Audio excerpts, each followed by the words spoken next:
Goeiemôre broers en susters, hartlik welkom by die erediens vanoggend. Ons bede is dat die boodskap wat u gaan ontvang vir u hart ontvanklik sal wees en dat dit u sal sterk in die geloof, maar bo alles dat ons saam wees sal dien tot die eer van die Here. Susters, ons het nou 'n paar oomblikke stilte totdat ons met die erediens begin.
Ons wydingslied, gesang 19 en ons lofsang, Psalm 66 vers 7. Psalm 19, die wydingslied, gesang 19, die wydingslied sing ons staande saam en bly dan staan tot na die lofsang, gesang 66 vers 7.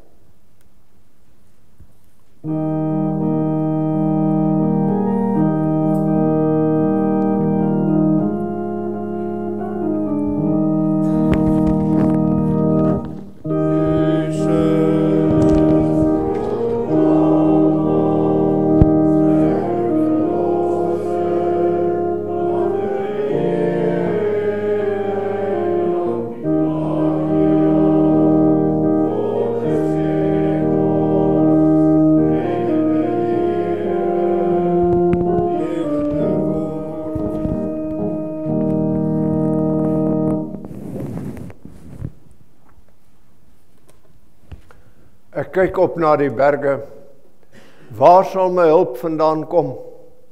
My hulp is van die Here wat hemel en aarde gemaak het. Geliefdes, genade vir u en vrede van God ons Vader, van Christus Jesus ons Here en van die Heilige Gees. Amen.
Die skrif leer ons, die wet van die Here is 'n lig op ons pad en 'n lamp voor ons voete. Luister nou na die wet van die Here, soos dit vir ons opgeteken is in Matteus 22 en deur Jesus saamgevat is. Een van hulle, 'n wetgeleerde, het 'n vraag gestel om hom te versoek en gesê: "Meester, wat is die groot gebod in die wet?" En Jesus antwoord hom: "Jy moet die Here jou God lief hê met jou hele hart en met jou hele siel en met jou hele verstand. Dit is die eerste en groot gebod. En die tweede wat hiermee gelyk staan, jy moet jou naaste lief hê soos jouself. Aan hierdie 2 gebooie hang die hele wet en die profete. Die skrif leer ons, die boosheid van die mens op aarde is groot, en al die versinsels van sy hart altyd deur net sleg. Daarom bely ons met ootmoed voor die Here ons skuld en ons sonde, met die sing van Psalm 130, die eerste vers.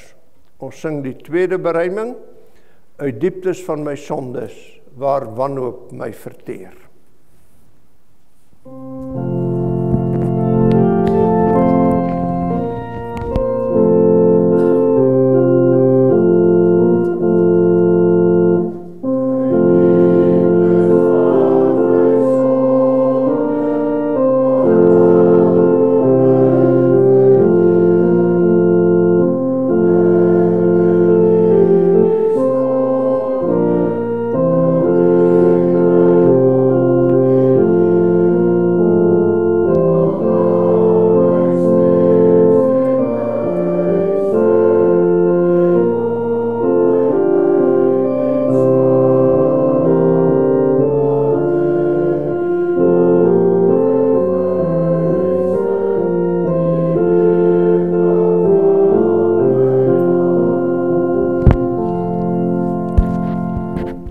Aan elkeen wat met ware berou en opregte geloof sy toevlug neem tot ons enigste verlosser en zaligmaker Jesus Christus, verseker die Here in sy woord, al was julle sondes so skarlaken, dit sal wit word soos sneeu, al was dit rooi soos purper, dit sal word soos wol. Maar aan elkeen wat in die sonde volhard en die genade verwerp, verkondig die woord van God, dat die toorn en straf van die Here op hom sal bly, solank hy in die sonde bly lewe. Saam met die kerk oor al die eeue bely ons nou ons algemene Christelike geloof. Ek glo in God die Vader, die Almagtige, die Skepper van hemel en aarde. Ek glo in Jesus Christus, sy enige gebore Seun, ons Here, wat ontvang is van die Heilige Gees, gebore uit die maagd Maria, wat gelei het onder Pontius Pilatus, gekruisig, gestorwe en begrawe is en ter helle neergedaal het, wat op die 3de dag weer opgestaan het uit die dode, opgevaar het na die hemel en sit aan die regterhand van God die Almagtige Vader, van waar hy sal kom om te oordeel die lewende en die dode. Ek glo in die Heilige Gees. Ek glo in 'n heilige algemene Christelike kerk, die gemeenskap van die heiliges, die vergewing van sondes, die wederopstanding van die vlees en 'n ewige lewe. Amen. Ons wy nou ons lewe aan die Here toe met die sing van Psalm 25, die tweede vers.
Die skriflesing vanoggend, broers en susters, is uit die Nuwe Testament.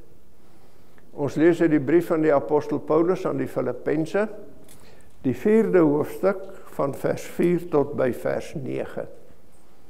Filippense hoofstuk 4 van vers 4 tot 9. Terwyl ons nou die Bybel oopgemaak het, kom laat ons eers saam bid om die verligting deur die Heilige Gees.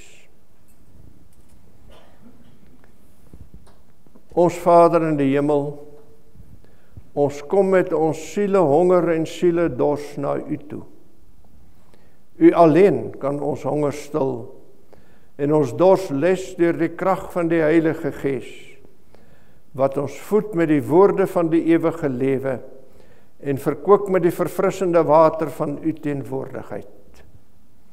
Ons dank U dat U ons opnuut hierheen gebring het, waar die brood en water van die lewe uitgedeel word sonder prys en ons dit kry sonder geld.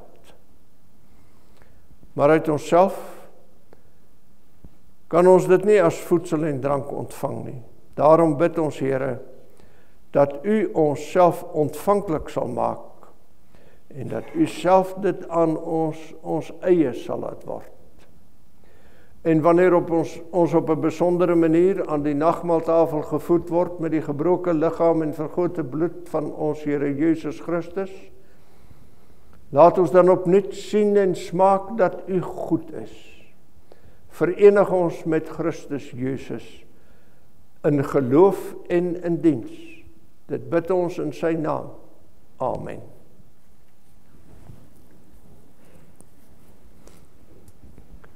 Verbly julle altyd in die Here. Ek herhaal, verbly julle. Laat julle vriendelikheid aan alle mense bekend word. Die Here is naby. Wees oor niks besorg nie, maar laat julle begeertes in alles deur gebed en smeking met danksegging bekend word by God. En die vrede van God, wat alle verstand te bowe gaan, sal julle harte en julle sinne bewaar in Christus Jesus.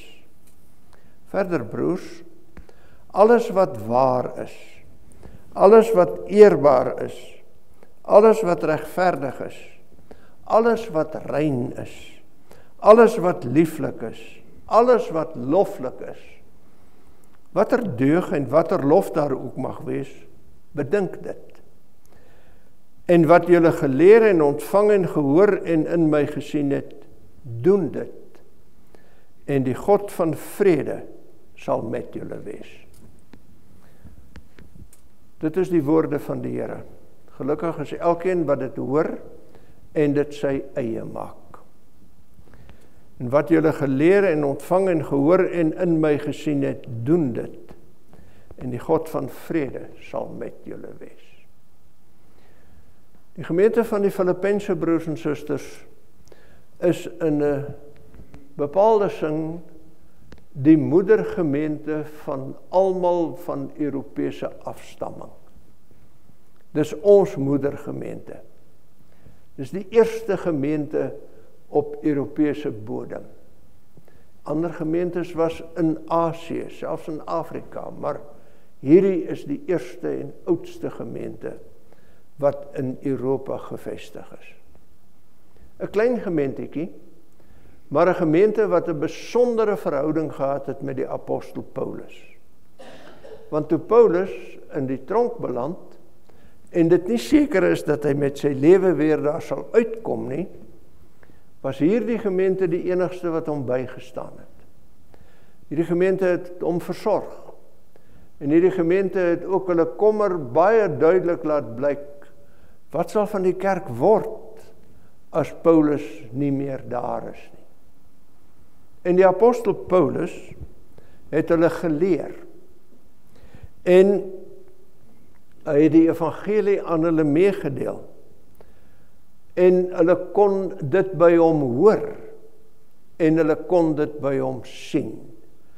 Dat iemand wat aan die Here Jesus behoort, anders lewe, anders dink, anders kyk na die wêreld as iemand wat nie aan die Here Jesus behoort nie.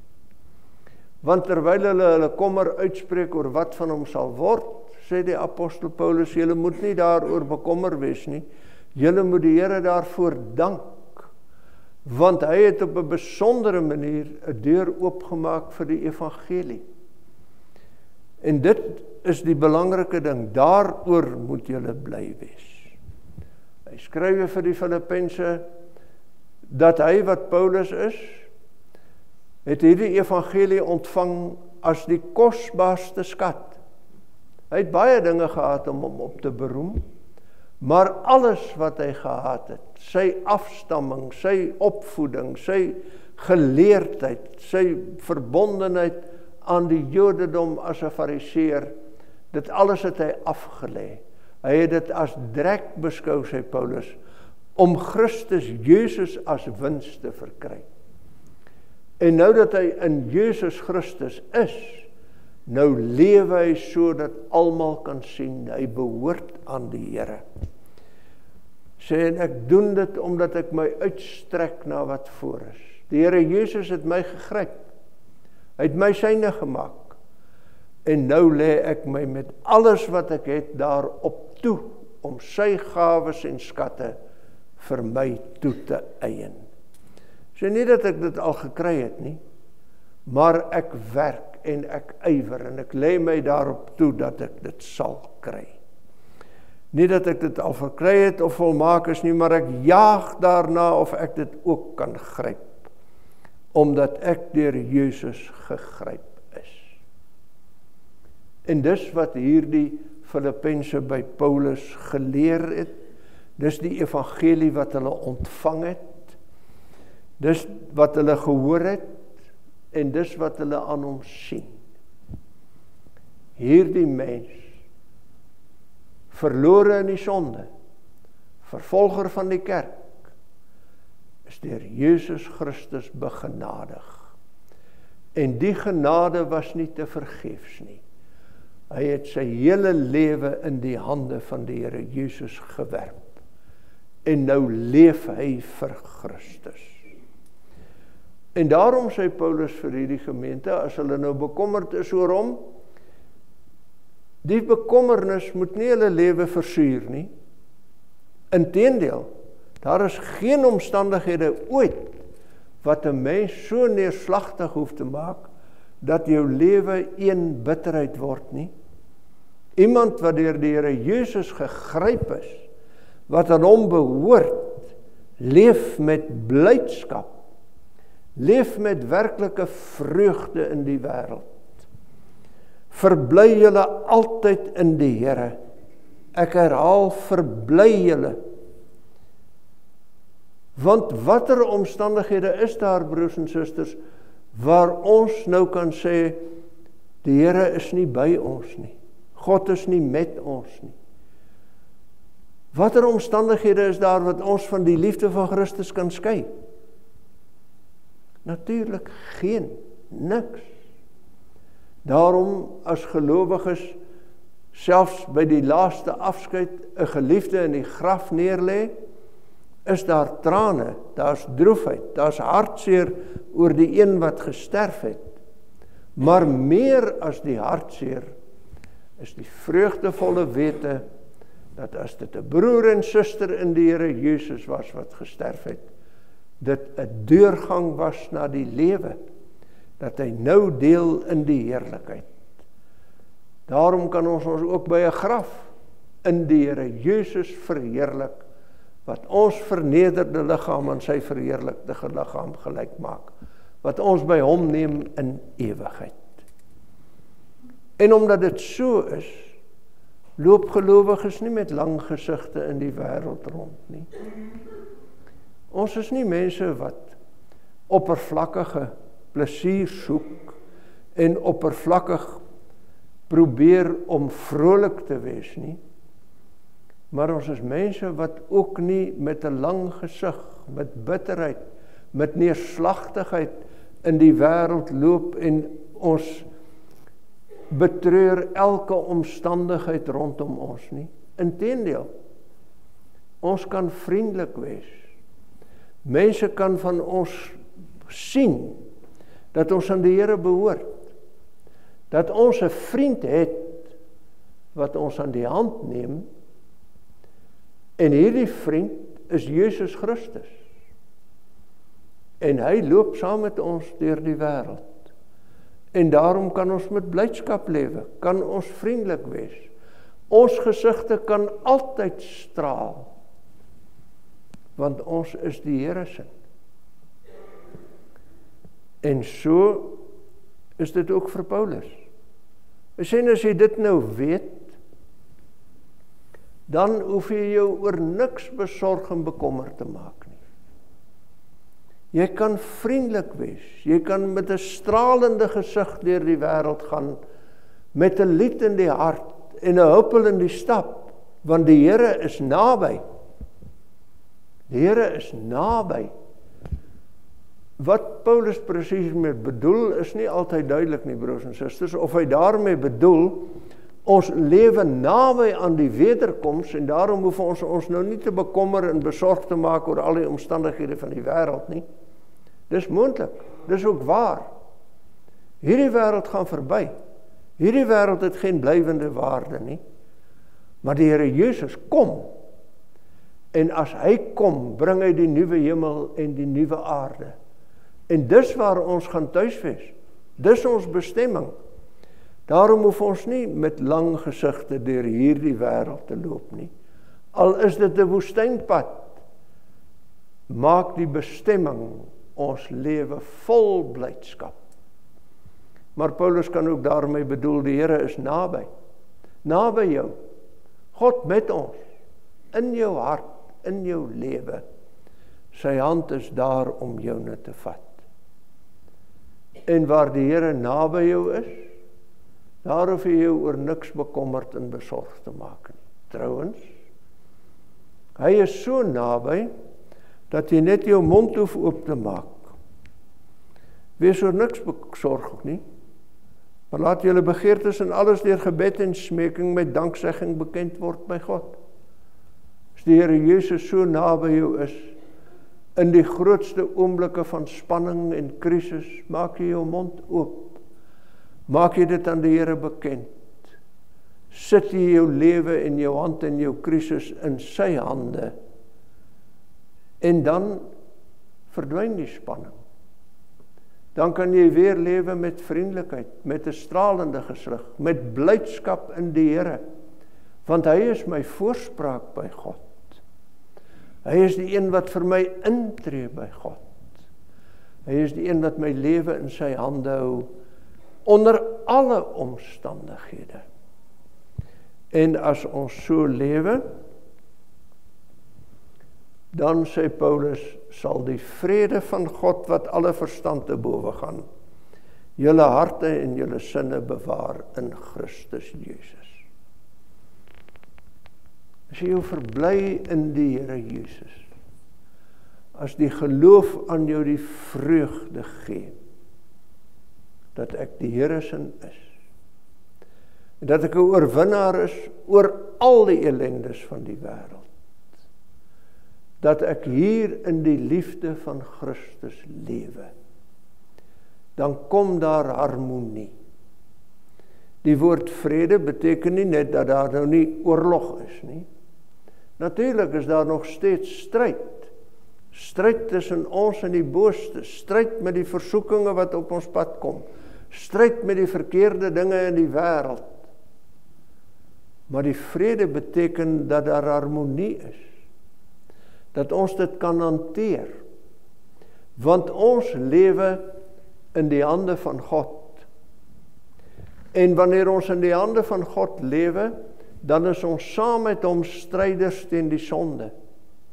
Saam met hom is ons mense wat die versoekinge van die bose weerstaan. Saam met hom kan ons in hierdie wêreld so leef dat daar in ons lewe balans is, dat daar in ons lewe sekerheid is, want ons weet wie ons in sy hande hou, en ons weet waarheen ons op pad is. Inderdaad, dit gee die vrede in ons hart. Ook in die omstandighede waarin ons leef, broers en susters, in hierdie verskriklike land waarin ons leef, in hierdie wêreld waarin ons leef, waar daar al minder plek vir God is en al minder ruimte is vir sy kinders, maak dit ons nie bekommerd en jaag dit ons nie paniekerig rond nie. Ons weet God regeer oor hierdie wêreld en hy het sy seun gestuur om ons te oortuig daarvan, dat ons nie aan hierdie wêreld prysgegee is nie, maar burgers is van sy koninkryk. Daarom leef ons in blydskap, met vriendelikheid, onbesorg, en die vrede van God, die heers in ons harte. Maar hierdie gesindheid, die word ook oorgedra na ons hande, en ons mond, en ons voete. Dis die manier waarop ons gaan lewe. Hierdie gesindheid is nie iets wat vir ons binnekamer bedoel is nie. Hierdie gesindheid is bedoel dat ons daarmee in die wêreld ingaan. En daarom sê Paulus, gaan waag dit. Gaan waag dit om anders te lewe as die wêreld om jou. In 'n wêreld vol leuns en bedrog en korrupsie, gaan leef eerbaar. Vir jou as gelowige moet dit so wees dat mense sê, as hy sy woord gegee het, sal hy dit nie breek nie. Vir jou as gelowige moet dit so wees dat as iemand vir jou vra, jy die waarheid sal praat. Gaan leef eerbaar. Gaan leef regverdig. Handhaaf God se wet onder alle omstandighede, sonder aansien van die persoon. Gaan lewe soos wat Christus ons geleer het, om nie die ryke voor te trek omdat hy ryk is, en die arme agter te stel omdat hy arm is nie, maar gaan tree op, gaan tree reg op, gaan tree billik op, teen ryk en arm, belangrik en onbelangrik. Alles wat rein is, wat vir God wel behaaglik is, omdat dit nie besmet is met die leuns en die bedrog en die vuil taal en die morsighede van hierdie wêreld nie.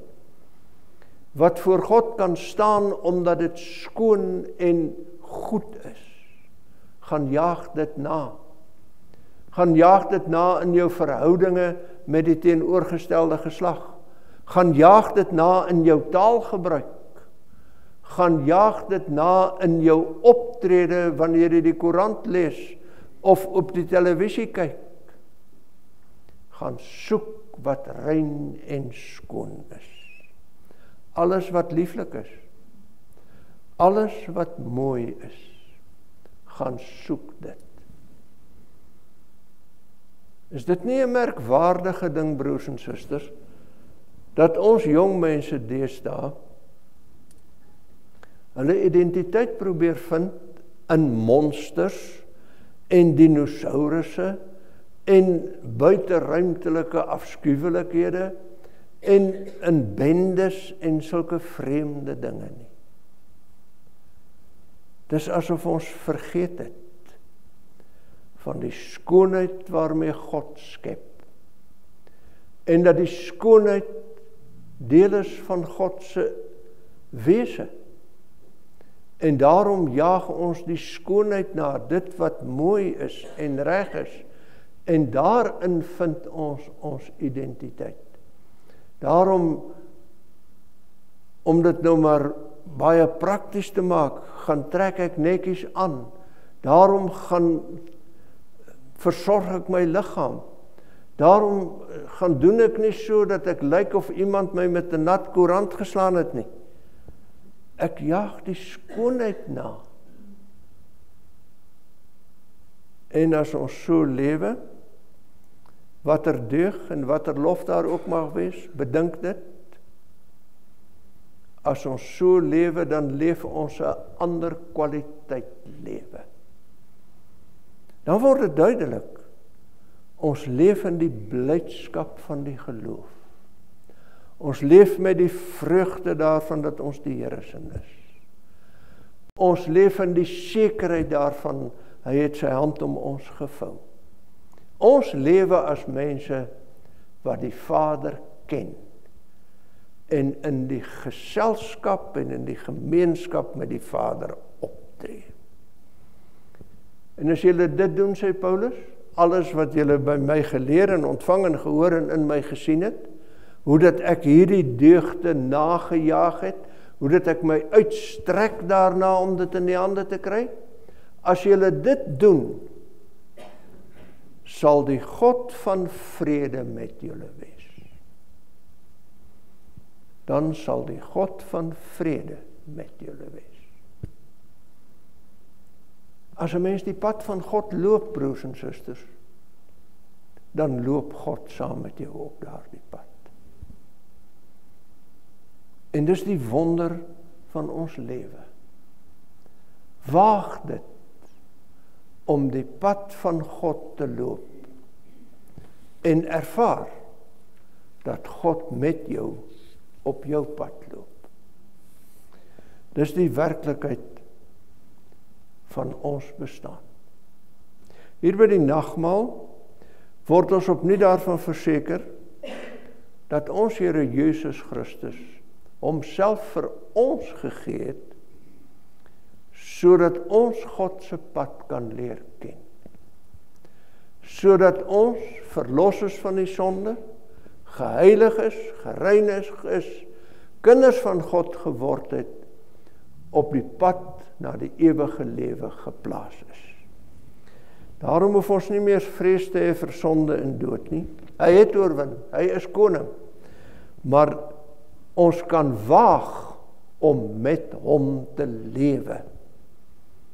Ons kan dit waag om as kinders van God te gaan lewe. Ons hoef nie skaam te wees nie, ons hoef nie bang te wees in hierdie wêreld waarin ons bevind om te sê, ek is 'n gelowige, ek behoort aan die Here. Die vreugde van my lewe is dat ek syne is. En daarom skrik ek vir niks, daarom deins ek nie terug nie, daarom strek ek my daarna uit om die pad na die lewe te loop tot eer van God se naam. En weet ek, God sal met my wees. Die versekering ontvang ons ook hier by die nagmaal. Wanneer ons hier gevoed is met die gebroke liggaam van Christus, met sy vergote bloed, dan kry ons die versekering dat die Here Jesus by ons bly. Dat hy deur sy gees ook 'n swak, struikelende sondaar in staat stel om te lewe tot sy eer. Met blydskap in die Here, met vriendelikheid, sonder om besorg en bekommerd te wees. Iemand wat hom uitstrek daarna en toewy daarna aan om die werk van God te doen in die vaste sekerheid, die Here is met my. Mag ons hier uitgaan, broers en susters, opnuut in die wete.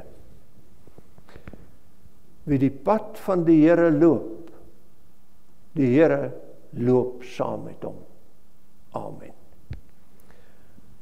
Ons sing nou in antwoord op die prediking, Gesang 316, ons sing die eerste en die derde vers.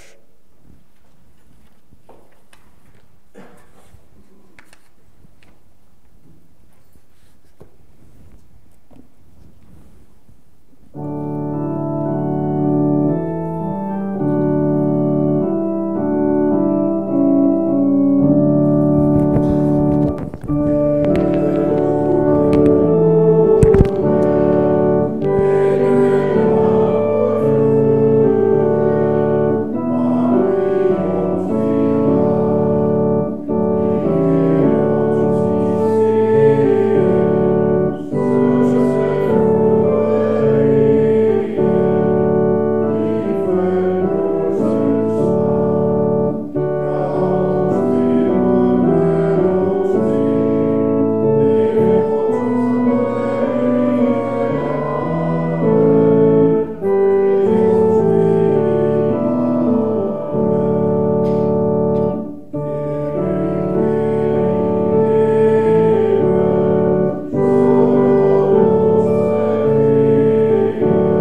Die heilige nagmaal, broers en susters, is deur die Here Jesus self ingestel. Paulus skryf in 1 Korintiërs 11, want ek het van die Here ontvang wat ek ook aan julle oorgelewer het, dat die Here Jesus in die nag waarin hy verraai is, brood geneem het, en nadat hy gedank het, het hy dit gebreek en gesê, neem, eet, dit is my liggaam wat vir julle gebreek word, doen dit tot my gedagtenis.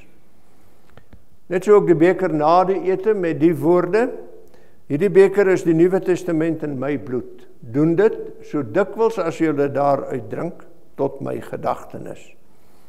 Want so dikwels as julle hierdie brood eet en uit hierdie beker drink, verkondig julle die dood van die Here totdat hy kom. In wese is die nagmaal 'n verbondsmaaltyd. Hier by die nagmaal word die verbintenis tussen Christus en ons as sy gemeente telkens weer bevestig.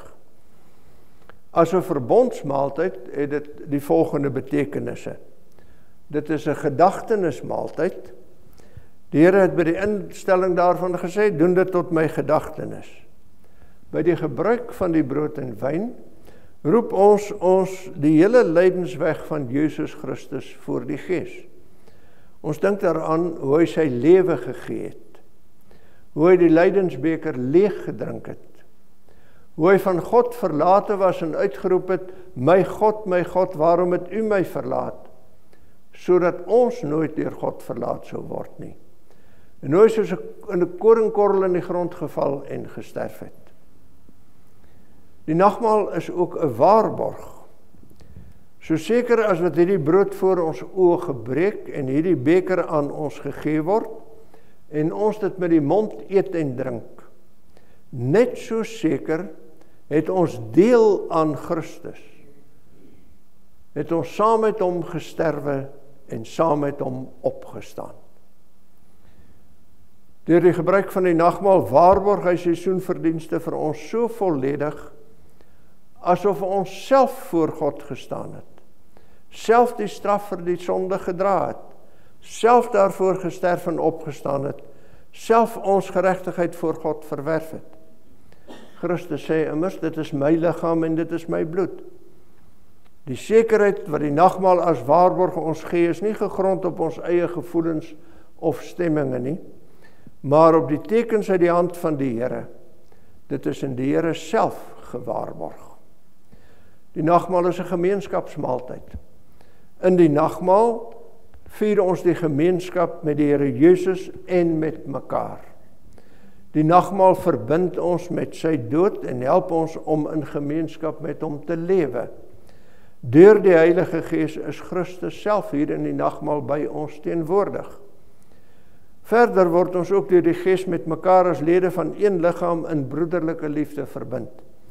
Omdat dit een brood is ons almal een liggaam, want ons het almal deel aan die een brood.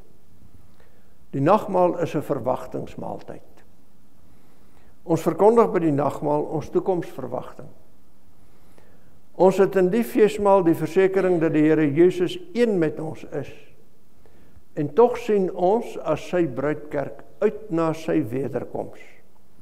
Ons verkondig by die nagmaal die dood van die Here totdat hy weer kom.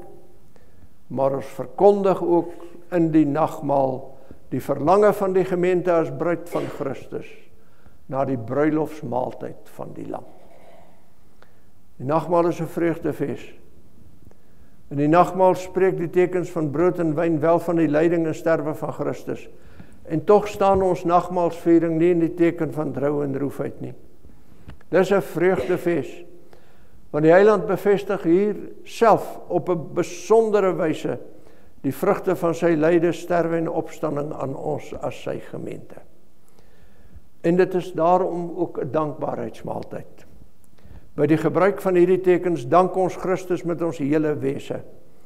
En is dit ook ons ernstige voorneme om my dankbaarheid ons lewens opnuut aan God te wy. Ons doen dit met 'n opregte liefde vir hom en vir ons naaste. Christus het ons dus beveel om die nagmaal te vier.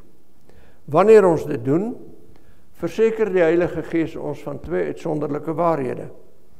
Jesus Christus het vir ons sondes gesterf en in die geloof word ons so met hom verenig asof ons self alles gelei het en die skuld voor God ten volle betaal het. Verder voed Christus deur die nagmaal ons siele vir die ewige lewe. Wanneer ons begeer om die seën van die nagmaal te ontvang, dan moet elkeen homself vooraf eerlik ondersoek, sodat hy nie 'n oordeel oor homself eet en drink nie.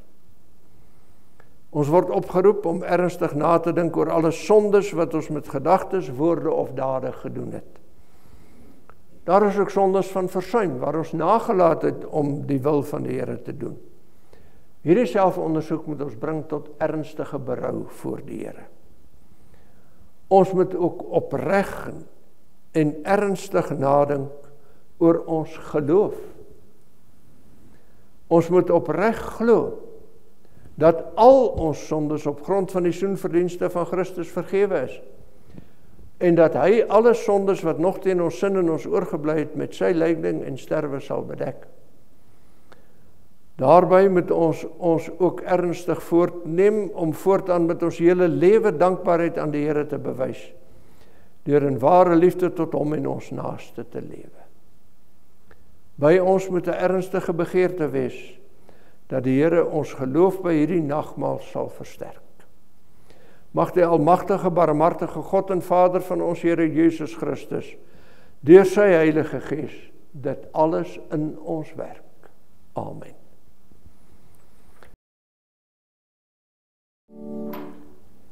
Aangesien die Here ons siele nou aan sy tafel gevoed het, laat ons almal saam met dankbaarheid sy naam van harte prys in die woorde van die volgende skrifgedeeltes. Loof die Here, o my siel, en alles wat binne in my is, sy heilige naam. Loof die Here, o my siel, en vergeet geen een van sy weldade nie, wat al jou ongeregtigheid vergewe, wat al jou krankhede genees, wat jou lewe verlos van die verderf, wat jou kroon met goedertierenheid en barmhartighede, wat jou siel versadig met die goeie, sodat jou jeug weer word soos die van 'n arend. Barmhartig en genadig is die Here, lankmoedig en groot van goedertierenheid. Hy sal nie vir altyd twis en nie vir ewig die toorn behou nie. Hy handel met ons nie na ons sondes en vergeld ons nie na ons ongeregtighede nie. Want so hoog as die hemel is bo die aarde, so geweldig is sy goedertierenheid oor die wat hom vrees. So ver as die ooste verwyderd is van die weste, so ver verwyder hy ons oortredinge van ons af. Soos 'n vader hom ontferm oor die kinders, so ontferm die Here hom oor die wat hom vrees. Wie sal beskuldiging inbring teen die uitverkorenes van God? God is dit wat regverdig maak. Wie is dit wat veroordeel? Christus is dit wat gesterf het, ja meer nog, wat ook opgewek is, wat ook in die regterhand van God is, wat ook vir ons intree. Wie sal ons skei van die liefde van Christus? Verdrukking of benoudheid of vervolging of honger of naaktheid of gevaar of swaard? Soos geskrywe is, om u ontwil word ons die hele dag gedood, ons is gereken as slagskape. Maar in al hierdie dinge is ons meer as oorwinnaars deur hom wat ons lief gehad het. Want ek is versekerd dat geen dood of lewe of engele of owerhede of magte of teenwoordige of toekomende dinge of hoogte of diepte of enige ander skepsel ons sal kan skei van die liefde van God, waaraan Christus Jesus onze Here is nie. Aan hom wat ons lief gehad het en ons van ons sondes gewas het in sy bloed, en ons gemaak het konings en priesters vir sy God en Vader. Aan hom die heerlikheid en die krag tot in alle ewigheid. Amen. Kom broers en susters, laat ons nou saam dank.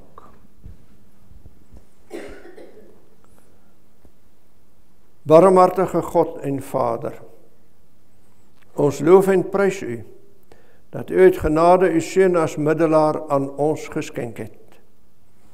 Hy het deur sy kruis en opstanding die straf vir ons sondes gedra en sodoende vir ons die voedsel en drank van die ewige lewe geword. Ons dank u dat u aan ons die geloof skenk waardeur ons in hierdie weldade kan deel. Ons dank u dat ons opnuut tydens hierdie nagmaal in ons geloof versterk is. Ons bid dat u deur die werking van die Heilige Gees, die gedagtenis aan ons Here Jesus Christus, die verkondiging van sy dood totdat hy kom, sal gebruik om ons daagliks in die regte geloof en in die innige gemeenskap met Christus te laat groei. Laat ons, o Here, wat deur Christus gegryp is, ons ook daarheen uitstrek om al die gawes en skatte van Christus vas te gryp. Daarom bid ons dat u die heerlike vrugte uit hierdie nagmaalviering in ons lewens sal laat voortkom tot u verheerliking en tot ons saligheid. Dit bid ons in die naam van ons Here Jesus Christus. Amen. Ons sing ten slotte, broers en susters, gesang 11. Albei die verse van gesang 11 ten slotte.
Geliefdes, gaan nou in vrede en ontvang die seën van die Here.